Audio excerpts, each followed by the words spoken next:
Barinzi b'Amato, barinzi b'Amato, mwampaye uruhushya rwo gutambuka. Izina ryanjye ni irya kabiri ku rutonde rwanyu. Mwampaye uruhushya rwo gutambuka none muriho murandasa. Nimureke nkate nsubira inyuma. Utangiye wumva ni umwe mu bari muri bumwe mu bwato bubiri bw'Abahinde bwarashwe ku munsi w'ejo, burashwe n'abasirikare ba Iran barinda umuhora wa Hormuz. Nk'uko byumvise, ubu bwato bwarashwe bitunguranye kuko bwari bwahawe uruhushya rwo gutambuka, naho abandi basabwe gusubira inyuma batararaswa nabo babyemera batagoranye. Umugoroba mwiza. Uyu ni kapiteni mu ngabo za Iran zirinze umuhora. Umuhora urafunze kandi kubirengaho birabujijwe. Ikindi nta burenganzira mwahawe bwo kuwukoresha. Mutegetswe guhita mukata mugasubira ku cyambu cyanyu. Wanyumvise? Okay, copied your message. Yego nakumvise. Ngiye gusubira inyuma kandi koko nta ruhushya mfite rwo kuwukoresha. Ibyo uvuga nibyo nyakubahwa. There is no permission to transit Hormuz. That's correct, sir? Ibi byahise bituma Minisiteri y'Ububanyi n'Amahanga y'igihugu cy'Ubuhinde itumiza by'igitaraganya ambasaderi wa Iran muri iki gihugu cy'Ubuhinde ngo atange ibisobanuro ku byabaye. Yasobanuye iki? Jye nitwa Nuello Okoye. Iyi ni Nuello Okoye Space. Nguhaye ikaze.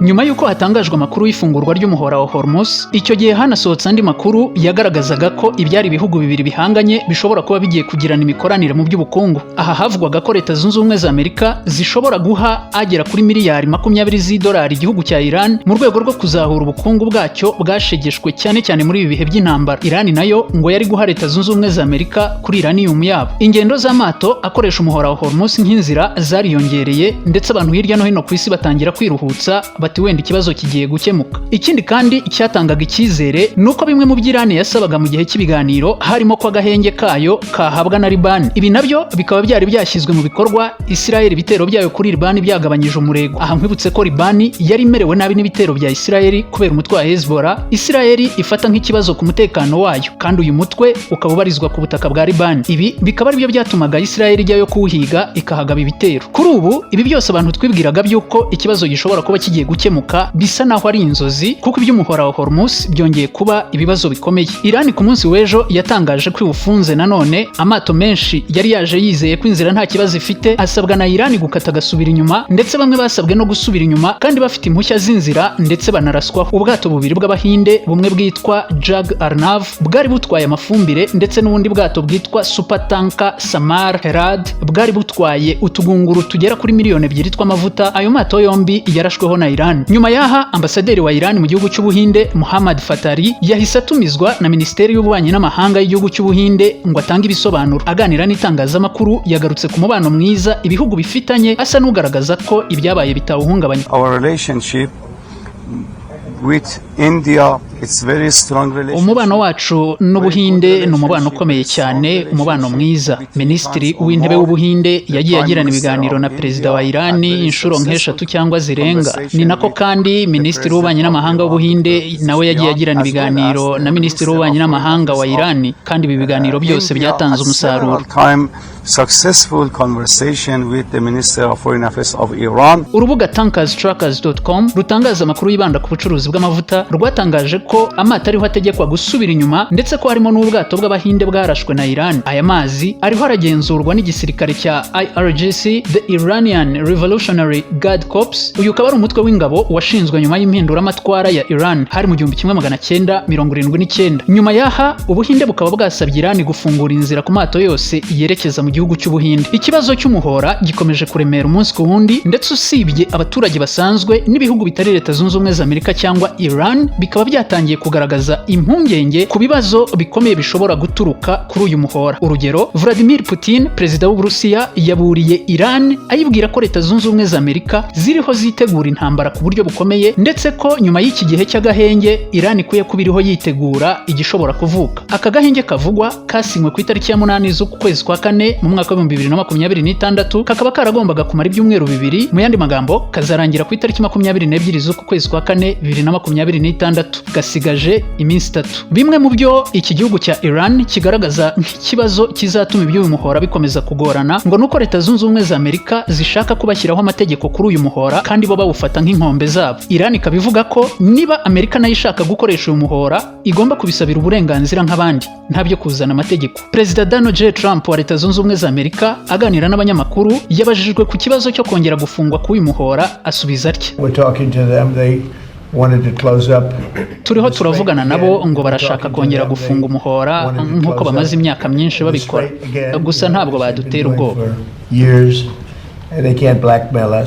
Aha icyo Perezida Trump ashatse kuvuga nuko nyuma y'impinduramatwara ya Iran mu mwaka wa 1979 Iran yagiye itangaza ko izafunga uyu muhora. Aha cyane cyane byabaga byatewe n'ibihano Leta Zunze Ubumwe za Amerika zabaga zayifatiye, umubano mubi hagati y'igisirikare ku mpande zombi, ndetse hakaba n'igihe byabaga byatewe n'umubano mubi igihugu cya Iran cyagiranye na Israel. Mu yandi magambo, ibibazo by'uyu muhora wa Hormuz si ibya none ahubwo kuva kera byahozeho. Iyi niyo mpamvu Trump akunda kumvikana avuga ngo Iran imaze imyaka 47 ikora ibintu nk'ibi. Undi munyamakuru nawe yamubajije ati: agahenge mwasinye k'ibyumweru bibiri ko kari hafi kurangira, urateganya ko gashobora kongerwa? Trump ati: